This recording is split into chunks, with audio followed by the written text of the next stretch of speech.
Hey, my name is Xavier Caffrey and I make $1,000 a year. Wait, why couldn't my mic pick it up? That was weird. Let me try one more time. Hi, my name is Xavier Caffrey and I make $1,000 a year. Okay, so why is it awkward to talk about money? And I found this to be a common theme, especially within the lower class people. And I come from a poor family, I'll tell you this. We barely talked about money. The only time we talked about money is, because we want to get more money because we're in debt or whatever the case is. So negative conversation is never positive. And I feel like the lack of talking about it is a very strong reason as to why most people who are poor, they stay poor. It's like, let me put it in perspective. Say you want to get better at public speaking. The only way to kind of get better at public speaking is to do it, right? You want to talk.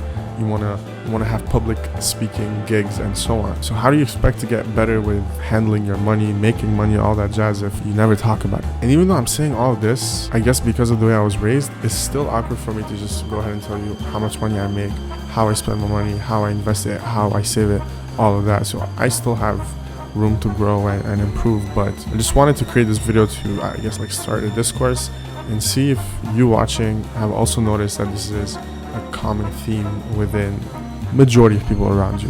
I will tell you this, the people who have money and are wealthy and are financially literate, they do talk about it quite a lot. And I think it's a good thing. I don't think most people will look at it as if they're just trying to show off and it's like an ego boost, but I don't look at it that way. I'm sure some people do talk about money because of that, but I'll take the ego if it means I get to learn more about money. But yeah, that's my short video for today. Do you talk about money? How do you feel about it? Let me know in the comments down below.